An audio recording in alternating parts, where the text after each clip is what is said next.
So if you had to choose between two athletes, who would dominate competition? One who drills 100,000 reps of a specific takedown, specific technique, or one that spends that time live wrestling? Both. It's the same.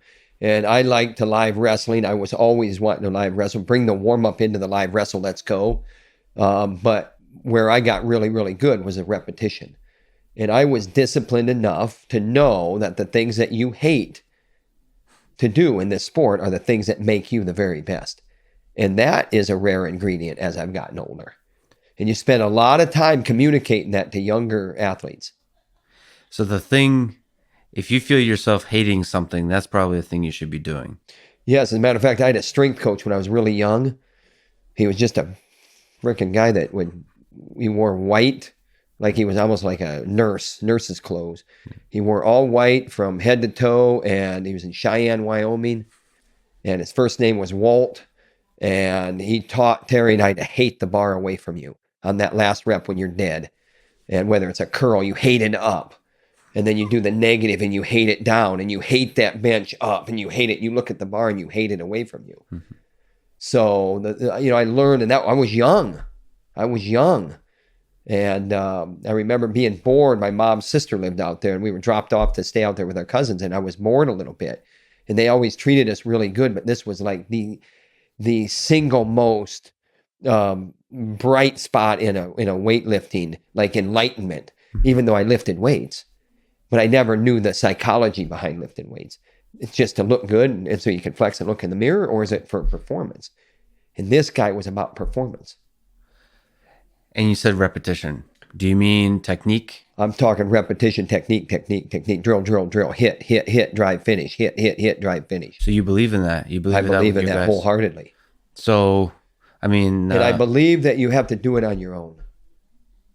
I don't believe in the coach taking you to the promised land. so in the guys today, or in yourself, how often do you see people that grow the belief of doing 10,000, 20,000 reps? I think it's rare. I think it's very rare. And I think it's especially rare. I mean, you can talk about that as a coach, but it's especially rare to bring a guy to that understanding, but you never stop trying. You're always trying to reach him. I mean, we didn't have a good performance out there tonight, but you know what? You don't stop communicating. And there's a lot of programs out there that put their head down when things aren't going their way. And then as things start going their way, then they rise with the tide. There was no difference in the demeanor that of our corner. And we talk about that's a philosophy. And so you're reaching your guys that way. So go back to your point or your question, do you believe in the 10,000 reps? And yes, I do. And But how do you inspire people to do that? So, well, you communicate. by example, but communication. But I mean, in my experience, what I've seen, communicating the value of repetition and drilling is a hard thing to communicate. It's hard, and it's very rare to have somebody that goes in there and will do it on their own. Do you have young guys that step up and do that? We do, and it's rare. And the guys that do it on their own and have done it on their own are the guys that are in that lineup and doing well. Right. The other thing is that when you talk about getting to that next level, a lot of times it's, what held you back was I did everything the coach asked of me and nothing more. Right. I mean, you can be a great guy for a coach as an athlete, and you did everything that coach asked, but you did nothing more. So you're really looking for the guys that go way beyond what the coach says. We don't want guys that are looking at their watch running out of the room when practice is over. We want guys that know what they have to get done, and they might leave early, but they're not looking at their watch. Right. They might be done early. We might be on a whole different path, and this guy just excuses himself. I'm all about that. We are not autocrats.